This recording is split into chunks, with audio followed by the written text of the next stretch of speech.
Welcome to the Hope Podcast, 10 minutes of weekly encouragement for parents of kids who learn differently. My name is Jimelle Carlson, and I'm so glad you're here. I hope you enjoy this week's episode. Hey friends, welcome back. The other day, I was talking with someone, and they said to me that they noticed that every single time that they see me, I have a smile on my face. And they were asking me, what is the secret to feeling the kind of joy that they see in me, or feeling that happiness or peace that they are perceiving from the smile that they see on my face? And I was thinking about that after I finished talking with that person.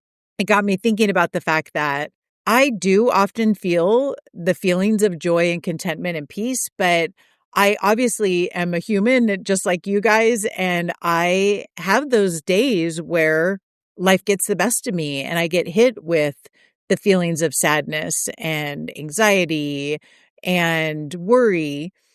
But what I do is a variety of things that help me overcome those feelings. And I'll tell you, there was a time just about 2 years ago or so where my younger sister died unexpectedly. And I can tell you that in spite of me in general having a very positive outlook on life and being very happy, I got hit really hard with that horrible news and that horrible thing that happened. And there was even a period of time where I just wanted to lay on my couch, and it was really hard for me to kind of persevere and push through that pain and disappointment and anger and different feelings I was feeling from the loss of my sister. Well, I know that every single one of us, there are different times in our life where we're hit with trauma, with horrible pain and hard things. If it's not a death in the family or a death of a loved one, it could be a job loss or just a major disappointment that happens. And often as parents, when we plan these amazing lives for our kids and things don't work out the way that we had hoped, we see them struggling and going through pain, it causes us a lot of pain. And we're trying to support our children and help them work through their frustrations and pains. But at the same time, maybe we're struggling and we're having a hard time. So today, I just want to take a little time to kind of talk through that.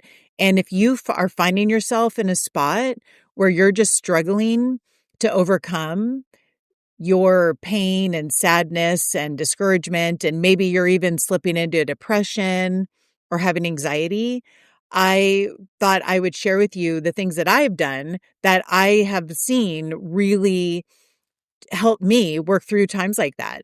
There are actually 8 things that I'll share with you. The first thing that I would recommend, if you do find yourself kind of in a funk and you're struggling to be positive and to work through those feelings of pain, the first thing I would recommend is that you make a conscious effort to remove negative things going on around you. So by that, I mean, you can't escape from the world. There's negativity going on and there's pain happening. But I would say make an effort to remove things that you can, such as the news. Don't watch the news. Don't watch those videos of, scary things going on in the world around you. You will be able to, read about that stuff later. But if you find yourself in a funk, it is really important that you remove the negativity. You cannot feed your brain with things that are negative or scary and think that you're going to be able to maintain positivity if that is the majority of what you're putting inside of your brain. Stop watching the news for a period of time. Don't watch horror movies. Don't listen to rap music that has negativity in it. Remove that negative feedback that you're putting into your brain. Number 2, what you want to do is replace that negativity with positive things.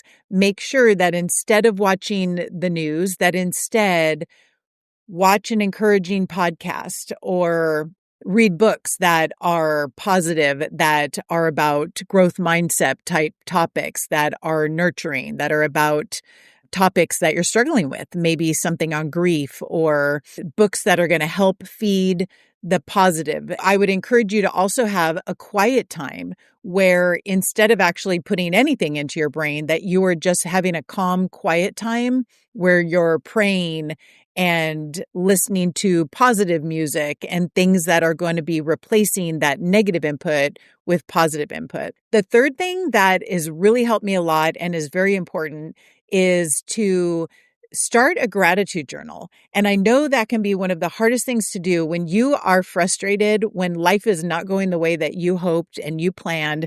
It can feel really, really hard to think of things that you're grateful for.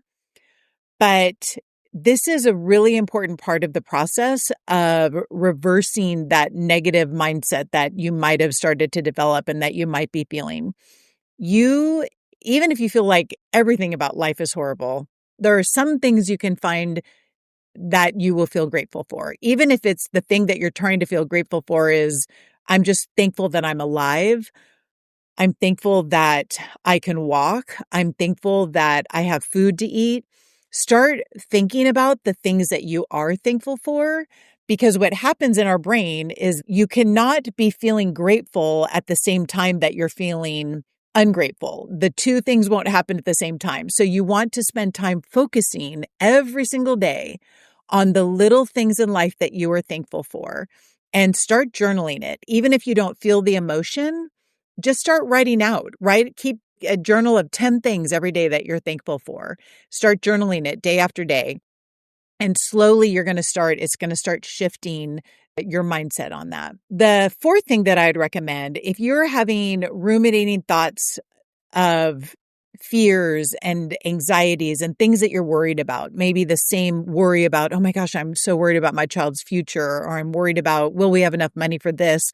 Whatever thoughts you're having that you can't seem to stop, create a prayer box. And if you're not a person who prays, that's okay. Create a box that you put those thoughts into. Journal, like write down on a 3x5 card, write your concern, the thing that you're worried about. And what you're going to do is you're going to take that thing, put that thought down. I do recommend that you pray and give it to God and release that to Him. But again, if you're not a person who prays, just write that thought down, put it on the 3x5 card, and you're going to stick it in that prayer box. And once you put it in there, it'll symbolically be that you're giving that thought away. You're pausing on thinking about it. Even if you just tell yourself, I'm not going to think about that thing just for the rest of the day.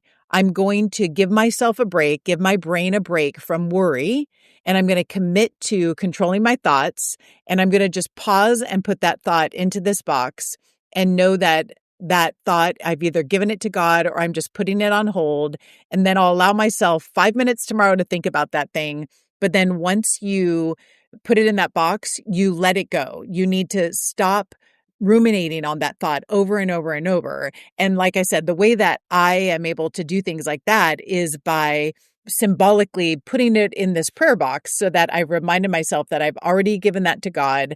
I don't need to hold that burden anymore.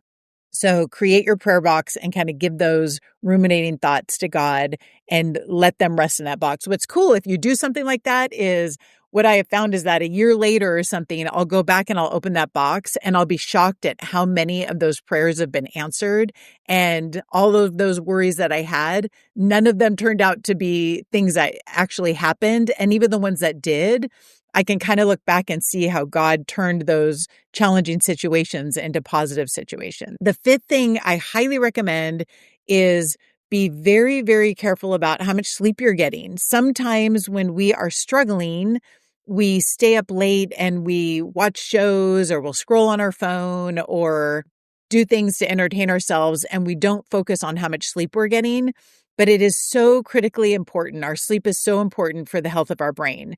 Even when we're not in a stressful situation, getting good sleep is absolutely imperative to having a healthy brain.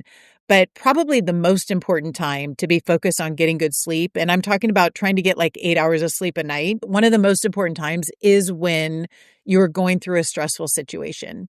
Your brain and body need rest. If your body is overproducing cortisol from having worry and anxiety, if you are really struggling, your brain needs time to heal. And one of the times that your brain is healing the most is when you are sleeping.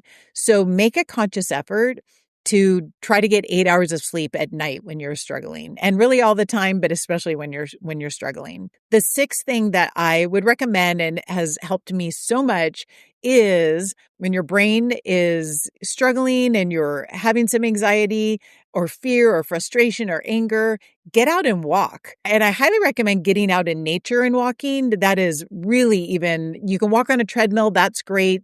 Just the exercise itself is good for you. But there's something amazing that happens when you get out in nature and you're walking. First of all, sweating is so important to releasing that cortisol and that overproduction of those negative chemicals that start to develop in your brain when you're struggling. And while you're exercising, what happens is your brain is now producing chemicals that are basically a natural antidepressant. So exercise in general is so important when you're struggling, and a great way to get exercise that isn't even that hard. Just go out and walk, do some power walks outside. It's really, for me, that's kind of like my therapy time. I will listen to some worship music or some positive music while I'm walking, and then I'll spend part of the time just in silence.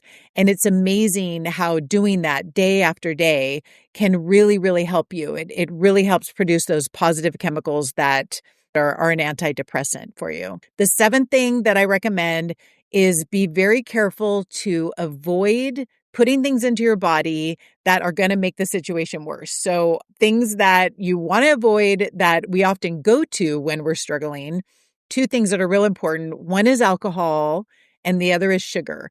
And I know that a lot of people go to a glass of wine or have a drink because it helps them. They feel like it helps them relax. But here's the problem. Alcohol is a depressant. So yes, in the moment, you might feel a little bit better. You feel a little sense of relief. But what is happening when you put that alcohol into your body is the depressive nature of it is actually sticks with you for days. So you could have a drink on the weekend, have some drinks on the weekend, and then what happens is it shifts your brain chemistry basically, and the rest of the week you may struggle with feelings of depression. So you may find that if you actually just remove alcohol from your system, that you start to realize that you're not struggling as much with those depressive symptoms the rest of the week. And sugar has a similar effect. It does impact our mood. So do your best. Though those are go-tos often for those of us that, struggle at times. We often do want to eat things that make us feel better or have a drink or something like that. But the negative is that it's a momentary feeling better, but then it's going to make it worse for you for the rest of the week. So avoid those numbing things so that you instead feel the effects of these other things that you're doing that are producing positive chemicals in your brain. And the last thing that I want to recommend is reach out for support. We often feel like, I think especially if you're a parent, you feel like you have to be strong for everybody, but you need help too, and you deserve support. Don't work through these things alone.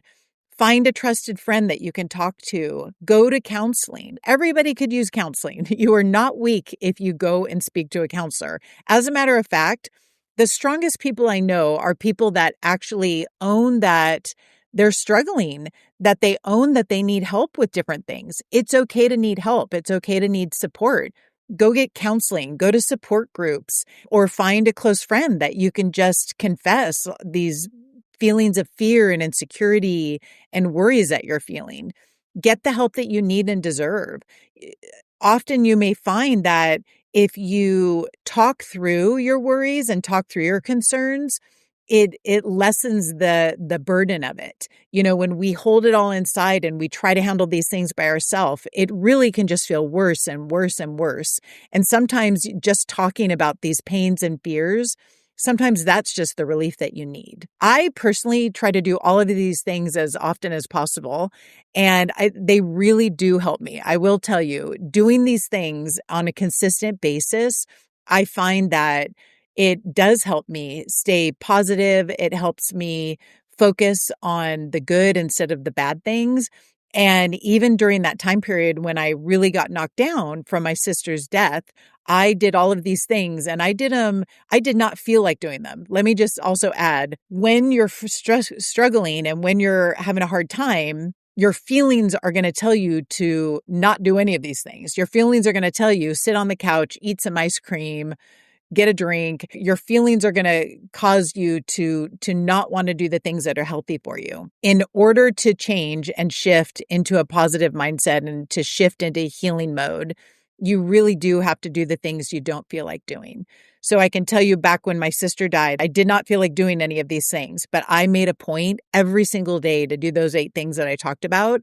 And within 1 to 2 weeks, it's amazing that depression started to lift and I really did start to feel better. I mean, obviously, I still had grieving to do and I still grieve as needed, but I no longer felt stuck and unable to kind of function at times. And instead, I was able to be me again and to feel feelings of joy and then just kind of like grieve as needed. But I was able to work past that anxiety and depression. Hopefully these tips help you when you're struggling. You can feel very alone. And I want you to know you're not alone. We all have different pains. We all have different hardships and traumas that we go through. And I promise you, you are not alone.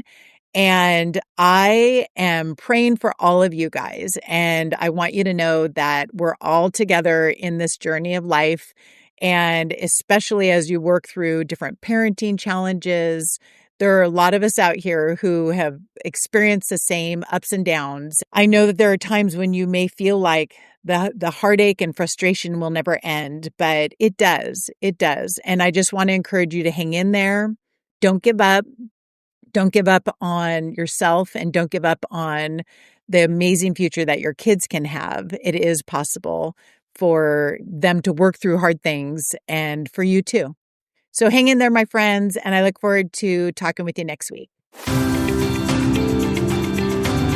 Thank you again for listening to the Hope Podcast. If you'd like to connect with me or offer suggestions for topics you'd like covered in future episodes, you can visit me on Instagram at Jimelle Carlson. And if you'd like to learn more about Foundations Cognitive Schools, you can visit our website at foundationscognitive.com.